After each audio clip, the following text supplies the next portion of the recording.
Last night at WrestleMania, a miracle happened. Roman Reigns has finally been dethroned.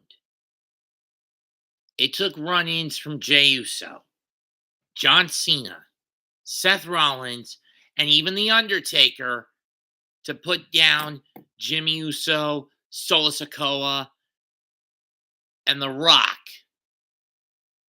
which left Roman vulnerable to getting hit with not one, not two, but three fucking crossroads for Cody Rhodes to finally finish the story. And finally bring Roman's reign of tyranny and bullshit to an end. But where do we go from here? Who's going to get first cracks at the new champions? Yes, I said champions, plural. Cody was not the only one get to strike gold this past weekend. On Saturday night, the undisputed tag titles got split up. The SmackDown titles going to A-Town Down Under, Grayson Waller and Austin Theory. And the Raw titles going to Awesome Truth, The Miz, and R-Truth. The Intercontinental title to Sami Zayn. The WWE Women's Championship to Bayley. And the World Heavyweight title originally to Drew McIntyre before Senior Money in the Bank, Damian Priest cashed in on him, and now it's on his waist. The only two that were able to keep a grip on their belts were Rhea Ripley for the World Women's Championship and Logan Paul with the U.S. title. So where do we go from here? Now, maybe you build up the Logan Paul versus LA Knight angle at long last and have those two go at each other's throats at SummerSlam at the latest. For Becky, you gotta find someone to build up to. For Rhea, you gotta find someone to build up to go after Mommy between now and the Slam.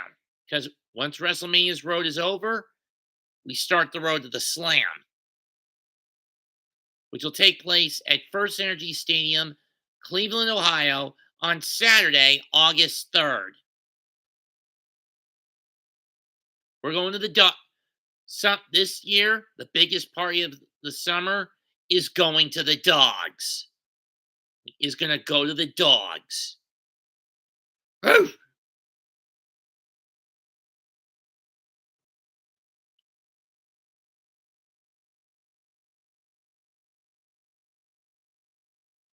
Perhaps, but again, haven't they been doing that at least with the women for the better part of a year, Kevin, with Rhea running amok? And unlike Roman, has Rhea needed interference in the majority of her defenses? No.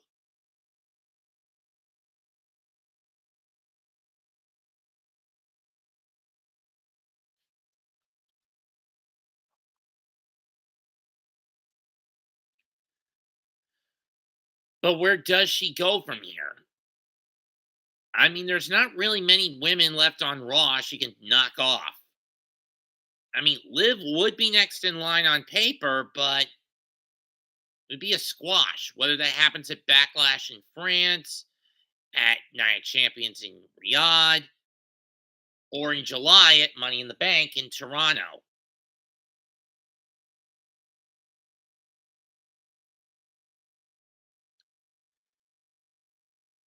With Sammy, this is where you pull the trigger and turn Chad Gable heel.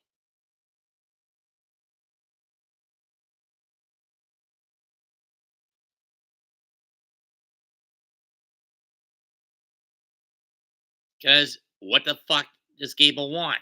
He wants that Intercontinental title. Set that up for Money in the Bank, and then we'll see what we can get out of it, as far as I'm concerned.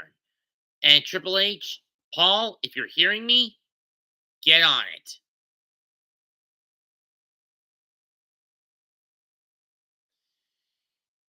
As for Awesome Truth, I could see a decent reign as a comedy duo, as a champion comedy duo. But let's keep in mind, outside of that stint Truth had with Kofi in 2012, has he held on to titles all that long? Not really. I mean, heck, there's a reason he's a 42 or 58 time 24/7 champion. Grant that thing was a fucking poison chalice, and I'm glad they got rid of it. At least it's not the ultimate poison chalice, the DDT Iron Man heavy metalweight title. But I could imagine Truth flying out to Japan, or if WWE goes back to Japan, sneaking into a DDT show and then winning it. And then you have the DDT roster in hot pursuit of him.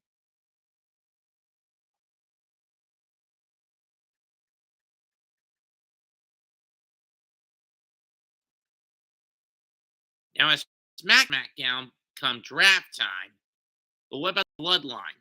With Rock and Roman gone, there's a power vacuum. Now, I have heard rumors that have been confirmed that Jacob Fatu, the Samoan Darewolf, the Samoan Werewolf, former 2-year reign, who had a reign of over 2 years as the Major League Wrestling World Heavyweight Champion. Granted, you could put half of that on an asterisk, is because COVID basically gave the faction he was a part of at the time, the Contra unit.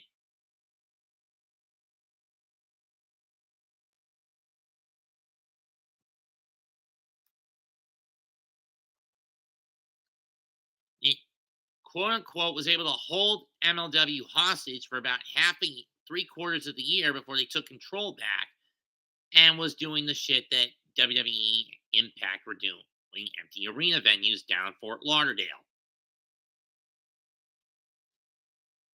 before the travel restrictions were lifted in May of 21. The problem is for me with MLW is that for the better part of since the shutdowns, the majority of their shows have been in one venue, the 2300 Arena in Philly. Now, sure, there's been occasions where they've been able to spread out. They've gone to Dallas, they've gone to Chicago, Atlanta, they've even had a show here in Charlotte, and up in Queens. But more often than not, most of the shows they've done in the past 3 years since scamdemic travel restrictions were lifted have been in the 2300, and that bothers me.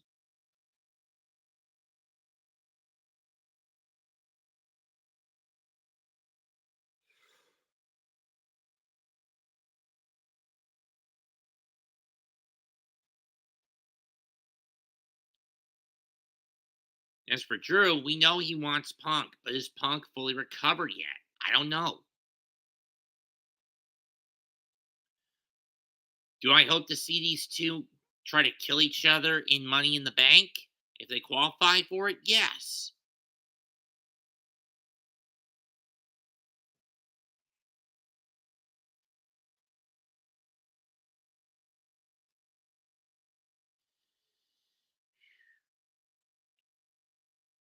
But who will Cody's first defense be against?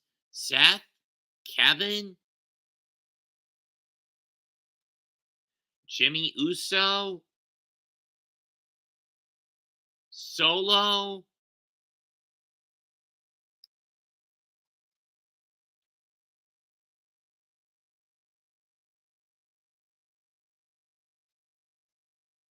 Who will it be against? I don't know.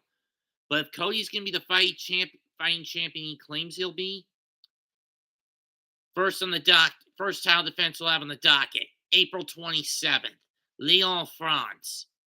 Backlash.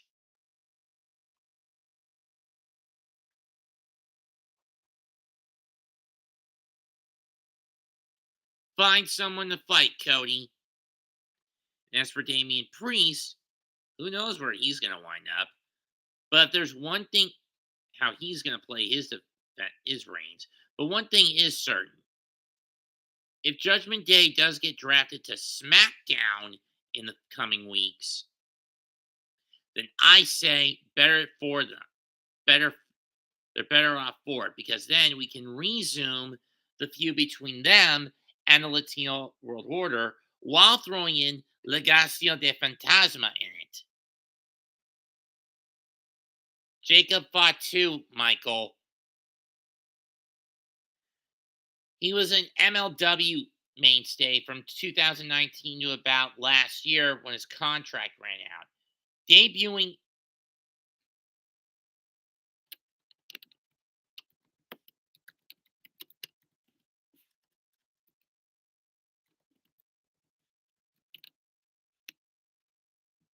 fucking troll.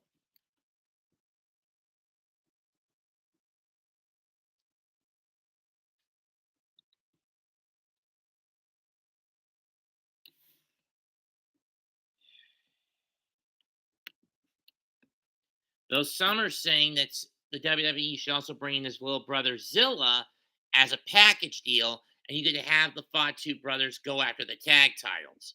For those who don't know which Samoan, when these two are the sons of, it's the Tonga Kid.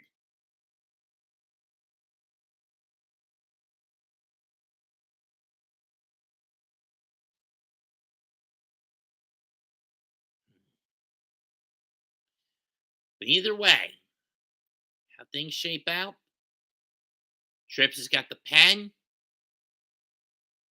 Roman is gone, for now at least.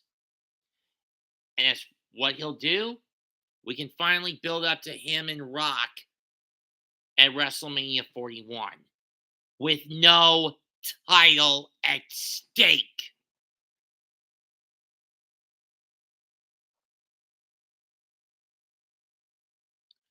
Because I think when Roman gets back, he's going to be pissed to find out that there's a pretender to his seat as tribal chief.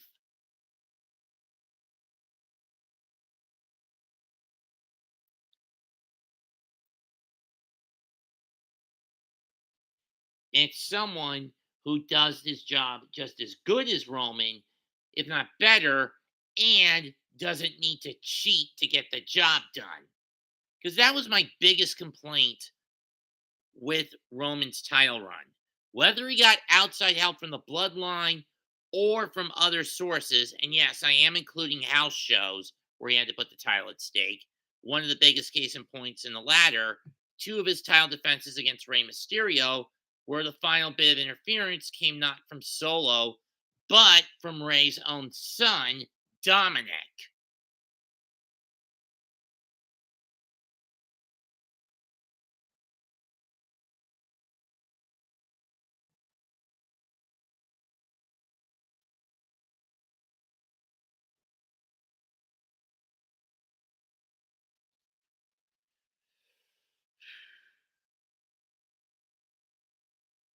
As Roman was not, and I'm also going to say this because I don't care if there were matches where there were no DQs, where the stipulation was no disqualification. But in those title matches, Roman constantly needed interference.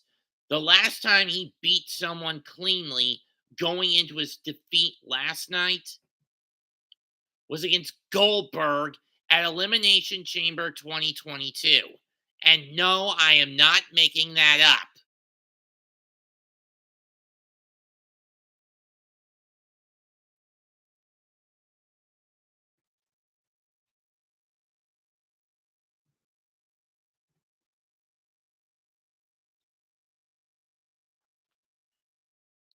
And why? Because that's what Daddy Vince wanted.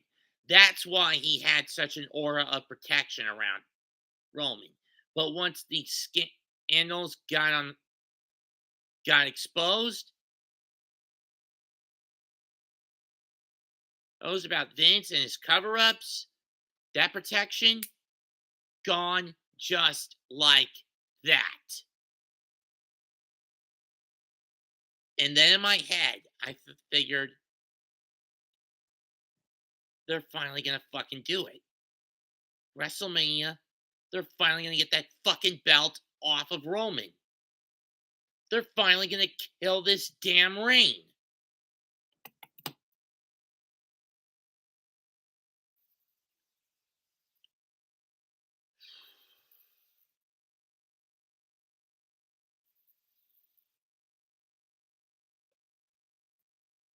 And kill it is what they did.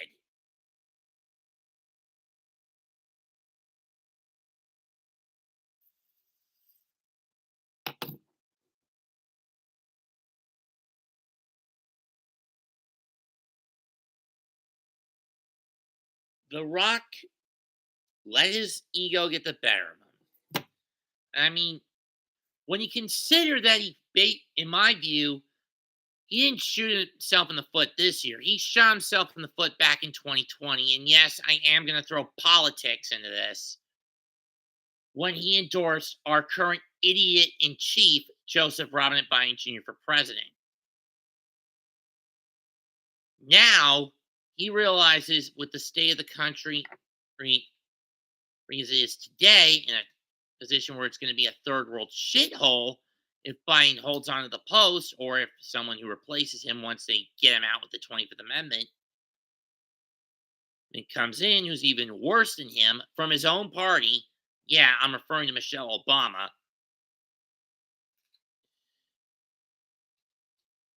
Is even worse. Rock finally got his head out of his ass. Biden's policies and tendencies have done more harm than good.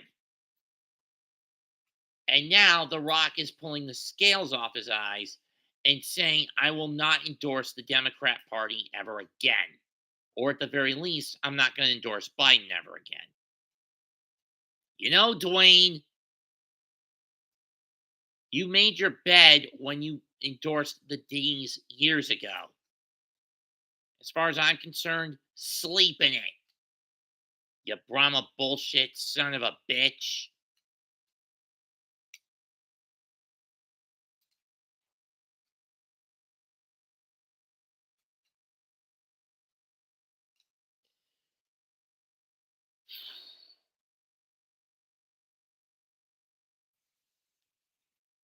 But for now, the nightmare is finally over. The nightmare reign is finally over. And the American nightmare reign can begin. How things gonna play out? Who the fuck knows? I don't. But either way, one story is finished. It's time for a new story to begin. Comment, like, and sub. This is Mets2128. Signing out. Goodbye. And good fucking night. Bang.